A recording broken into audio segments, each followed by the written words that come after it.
On va accueillir le tzaddik. Il y a ici un élève du Rav qui s'appelle Monsieur Joseph Armand Waknin.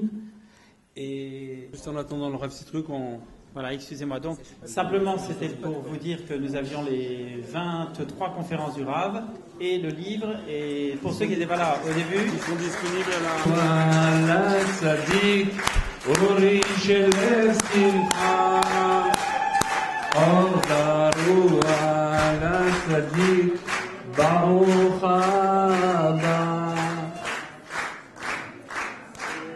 Baruch haba au Rav Citruc, Baruch haba Ephraim, Baruch haba tous ceux qui l'accompagnent. Bienvenue dans notre communauté. Or daru ala tzaddik, Kavodato. Voilà, moi, à mon tour, je voudrais accueillir le Rav Citruc. J'ai un grand plaisir à le voir. Mais voilà, madame, c'est ce que je voulais dire. Voilà. Les Sarcellois, il faut les connaître.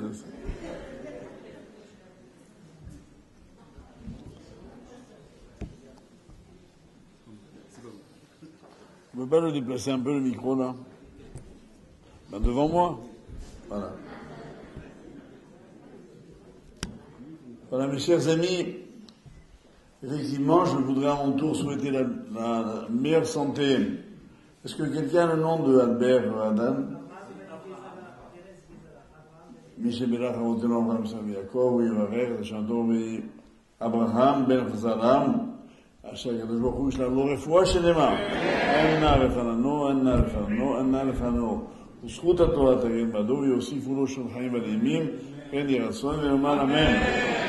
Voilà, je l'ai vu au téléphone, c'est lui qui m'a invité particulièrement chaleureusement ce soir, et je sais que s'il n'est pas des nôtres, c'est que vraiment il est fatigué. Voilà pourquoi je lui souhaite une excellente santé. Je dirais que le cours est bien sûr dédié à sa réfoua, et le thème qu'il a souhaité, je l'ai conservé. Il m'a demandé de parler du bonheur. Donc, c'est ce qu'on va faire. Le bonheur, en fait, c'est très simple, c'est quand je suis à Sarcelles. Mais comme j'ai quand même un peu développé,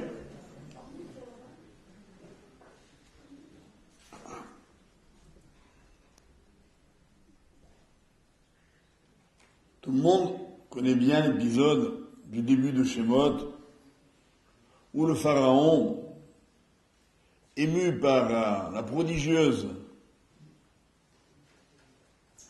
développement du peuple d'Israël, ne savait pas comment endiguer leur prolifération, et il fait ce fameux verset Avan Itrakemalo, allons et usons de conseils à son égard, comment faire pour neutraliser les Juifs. Alors le pharaon, dit le Midrash, a réuni les 3 grands sages de l'époque, qui étaient Bilam, qui était Iov et qui était Yitro. Et le Midrash dit Bilam Yatz, Iov Shatak, Yitro Barach. Les 3 sages autour de Pharaon, Bilam donne le conseil de jeter les garçons dans le Nil. Iov, présent, ne dit rien. Yitro, en entendant ça, part. Le Midrash conclut en disant Bilaam Sheyaz Nerag Bacherep, Bilaam, qui a donné le conseil, il a été tué lors de la guerre par une épée.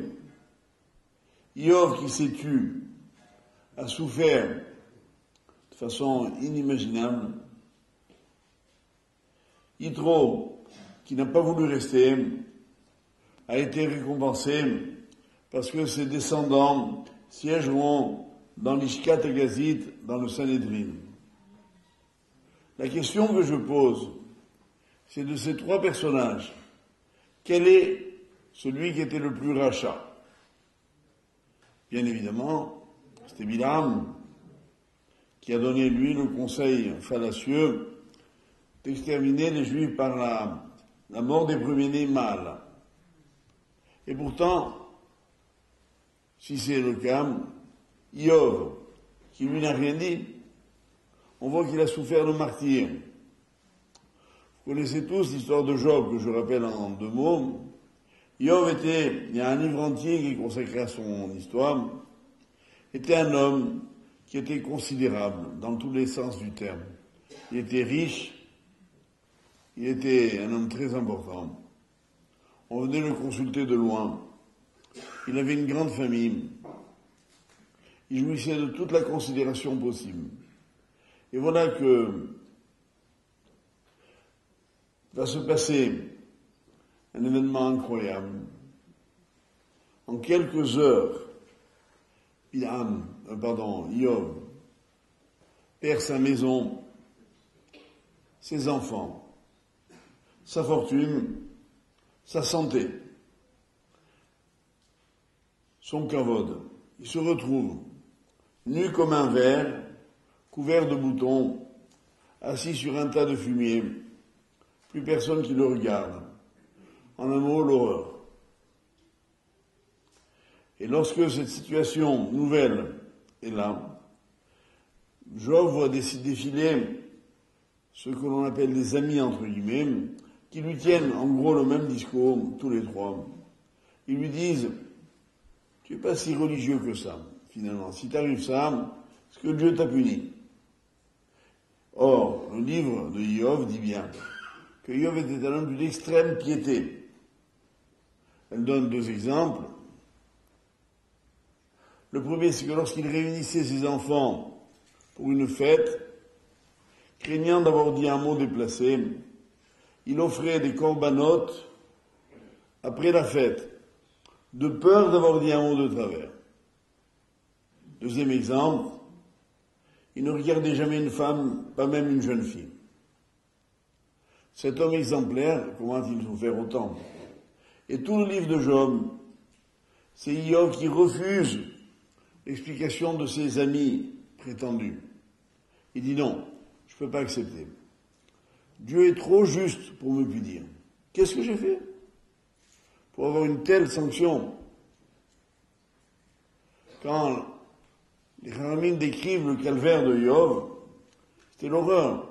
Il avait le corps couvert de pustules, de boutons purulents. Il avait des maux d'estomac terribles dès qu'il buvait un verre d'eau. C'était une révulsion totale. Il rendait tout. Il ne supportait rien. Il n'était bien ni assis, ni couché, ni debout. Une situation insoutenable. Et Iov tient toujours le même discours pendant 40 chapitres de son livre. La fin, pour terminer vite le livre, est extraordinaire. Le livre de Job nous révèle alors qu'en fait, le Satan est à l'origine de cette histoire. Le Satan se présente au début du livre de Job en disant à Hachem, « Que dis-tu de Iov ?» Et Dieu lui répond, « Tzadik Gamour, un juste parfait. » Satan dit à Dieu, « Tu veux me le confier, tu vas voir si c'est un tzadik. » Et Dieu lui dit, « D'accord, mais tu ne le tues pas. Ne le tue pas. » Et le Satan dit, « D'accord, je ne le tue pas. » Donc il lui fait tout ce que j'ai expliqué.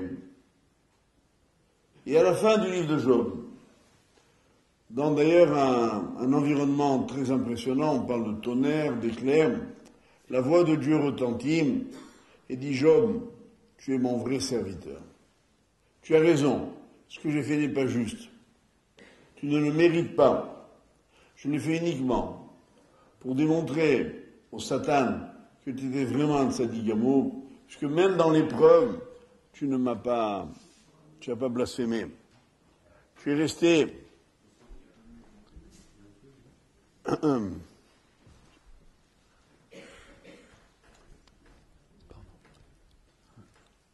Oui, je reviens demain, non? Non.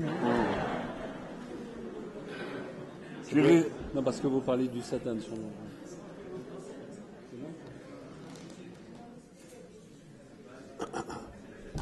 Il y a un technicien. Y a-t-il un médecin dans la salle? Darty, il est de chez Darty. Un Darty. Oui, mais lui, il est dans le commercial, lui.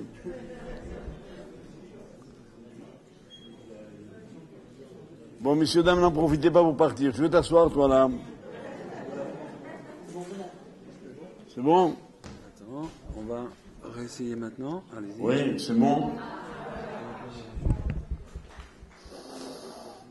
Bravo les techniciens. Il n'y a pas comme Darty. Hein.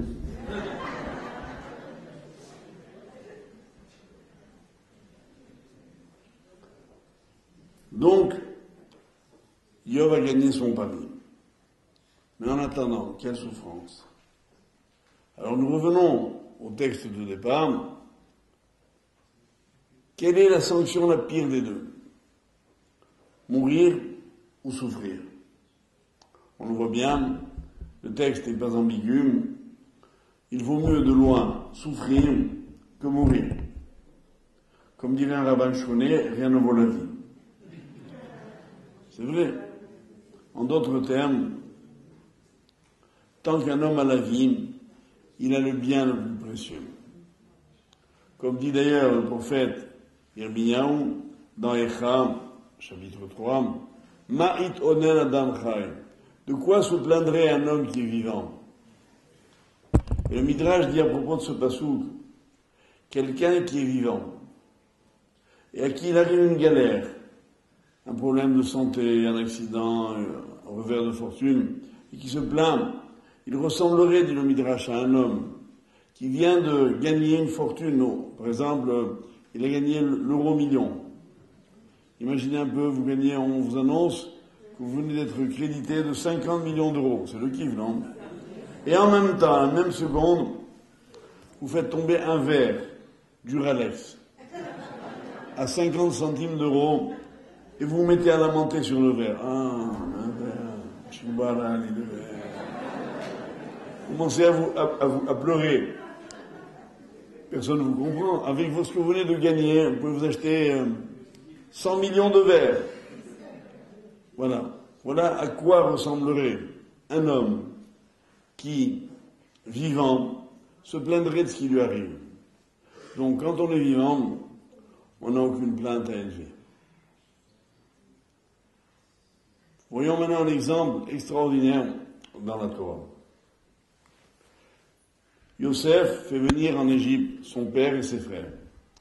Dès leur arrivée, par déférence, Yosef demande à son père de venir saluer le pharaon. C'est ce qui se passe. Et Yaakov Avinu arrive dans le palais chez Pharaon. Dès que Pharaon le voit, il lui pose une question un peu étrange. Il lui dit, Kama yemei shenechayecha? Quel âge as-tu? Ça se fait de dire à quelqu'un quel âge tu as. Alors, imaginez-vous, je vous vois comme ça dans la rue, je dis, monsieur, quel âge vous avez? Franchement, et en Égypte, vous savez, ils sont très polis, il n'y a qu'à voir ce qui se passe. Hein, mais...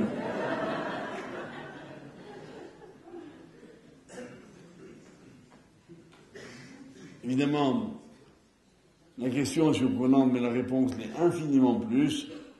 Voilà que Yaakov Avinu lui dit, Me'at veraim ayu yeme shenechayai.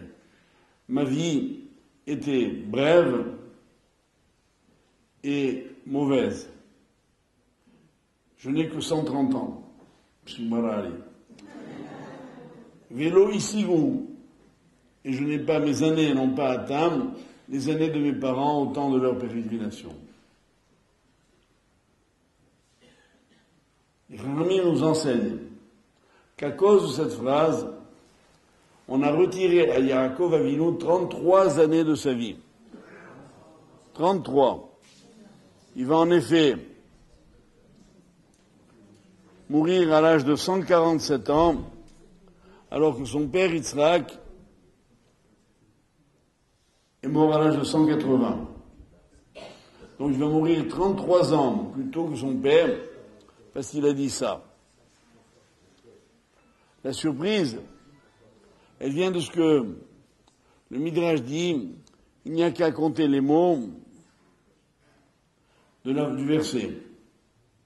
Et vous comprendrez, pour chaque mot, Hachem lui a retiré une année. Il a été puni parce qu'il s'est plaint. Mais la surprise ne vient pas seulement de cela, elle vient de ce que quand on compte les mots de la réponse de Yaakov, on en trouve 25. Pour arriver à 33, il faut compter les 8 mots de la question de Pharaon. Quand il lui a demandé quel âge as-tu? En hébreu, ça fait 8 mots. Et là, bien sûr, il y a un nouvel enseignement. C'est qu'en fait, Yaakov Avinu n'a pas seulement été puni parce qu'il a répondu en se plaignant, mais il a été puni parce que le pharaon lui a posé la question. Et en fait, pourquoi le pharaon lui a posé la question? Parce que quand Yaakov Avinu est rentré, il est rentré fatigué, épuisé par les épreuves de sa vie. C'est vrai que la vie de Yaakov n'a pas été un long fleuve tranquille, comme on dit. Il a eu Esav, qui a voulu le tuer, Laban, qui l'a trompé un nombre incalculable de fois, Dina, qui a été prise par Shrem, Yosef, qu'il croyait mort pendant 22 ans. Ça vous épuise un homme. Autant de souffrances, de douleurs.